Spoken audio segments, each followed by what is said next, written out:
Hi, today I want to show you the new and highly hyped Claude tool, Claude Design, which changes everything and will likely replace all designers and front-end engineers, if we can trust the AI bros. If you are here for an unhyped tutorial from a real senior engineer, then stay with me. I will show you how to use it by an example where we will redesign my existing website.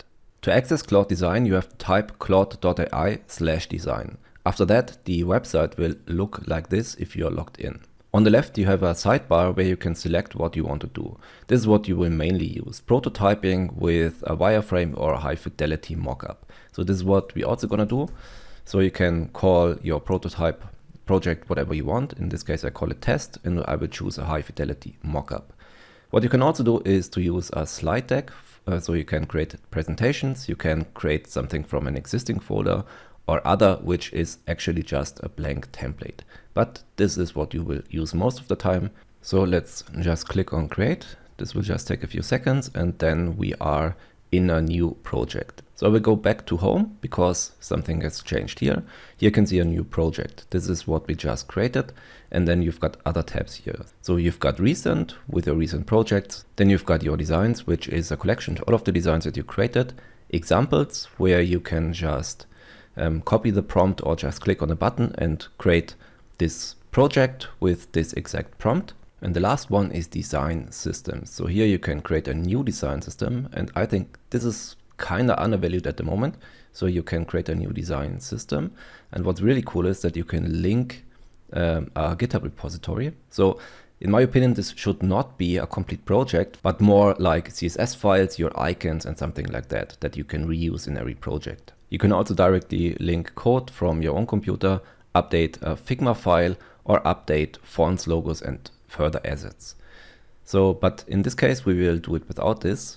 So we can delete that system. And now let's go back to our new design. So here on the left, on the sidebar, you have different options. When you click on design system, you can choose what skills Claude should use for your design system. So in this case, I want a front-end design, and I also want to make it tweakable. Again, you can also add a code base or drag a Figma file. In this case, I will just upload 2 screenshots of my existing code base. So here they are.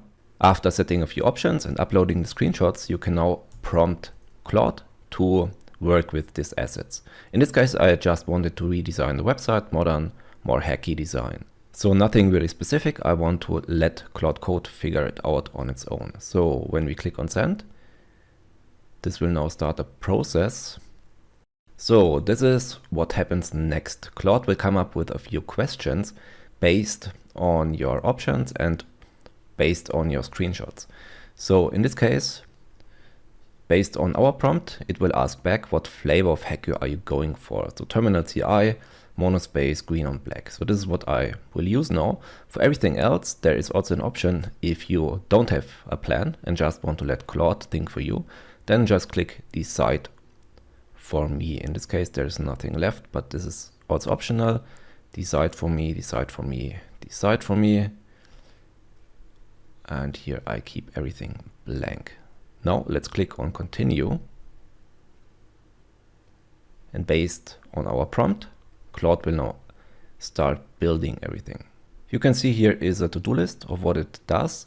It will build the homepage, it will build a course catalog, add a tweaks panel, and verify and finish everything. Okay, so this took quite some time, like 10 minutes, and this is the result. To be honest, this is really good. I think the design looks totally fine. And here you can see these are the tweaks. So you have an option to also play around with the styling a bit to see how different solutions look like. In this case, more dense, airy. So let's check out if you can also click on the other tabs. We only provided 2 screenshots, so probably not. So courses are there, that looks fine. Learning path and about and so on were of course not included in the screenshots. So no code is provided, but I think this looks pretty good. So now we've got a few options. You can edit it directly. So you can choose a different background. For example, if you like, let's say something like this, you can directly upload it, update it. You can use a different font, which I think is also great. You can play around with the font. You can also click on components directly. Let's say we want to change this a little bit, we can change the color for that to make it yellow. We could play around with the height if you want to, or set any other CSS option. What you can also do is to write comments. So in this case, I want to comment on this color. So I definitely don't like that green. Make it, let's say, blue. So you can just click on comment. This will collect all of your comments, or you can click on send code. This is when Claude will start working. So you can create another comment, make the color blue. Now we comment again, and let's try a third one. Make this 50%. Okay. Now we click on send to Claude, and all of the comments that we made are now sent to code and to Claude, and the code is updated. Okay, as you can clearly see, this did not work as intended, but I want to keep it this way for now. Next, I want to show you how to export your design. So you can here click on export, and then you can download the project as zip. You can export it as PDF, PowerPoint, send it to Canva. That's a tool that I most of the time use for my YouTube thumbnails. You can export it as standalone HTML. And the option that we choose is handoff to Claude Code. What you get is pretty nice. You get an instruction with a URL to the Anthropic API, and this will automatically pull your project from the cloud and on your local machine. So we can just copy that command and then open VS Code. So I'm now in a fresh folder, and now we can just paste it in Claude Code. Bypass permissions in this case, because I don't want to answer any questions, and that should be quite reliable. So now everything gets pulled on your local file system. Okay, now we're done. This took like 10 minutes, so actually quite a lot, more than I expected. And I got an index.html, a style.css, and 2 JSX files. So Claude tells me that I just should just open a browser. So I click on the index.html.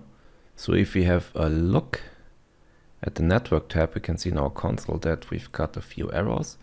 So let's try to fix it by just prompting it, of course. We'll wait again, and hopefully after that it will work. Okay, so after that we end up with a single HTML and CSS file. Let's have a look at that works. And the answer is yes. So again, I think this does not look too bad, but now let's have a look at the actual code base. So this is what I'm really interested in. So let's open the index.html, and as you can see, we've got a few imports here in the body, and HTML and CSS is mixed together.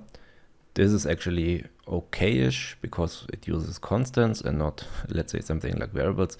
But in general, this is a single file with over 700 lines of code. The CSS is also a lot of stuff. And yeah, this works somewhat, but in my opinion, this is not code that you want to use for production. So I would prompt it, for example, to rewrite everything and make it use React.js with components and not do everything inline. So yeah, this is what you get with vibe coding or vibe frontend engineering with Claude Design. So if you don't have a look at the code and you ship this to customers, yeah, this is not a good idea. So my TLDR for Claude Design is, it's a quite cool tool for prototyping, but not nearly as good as the hype states. It's not groundbreaking, earth-shattering, or industry-changing. No front-end engineer will lose his job because of this.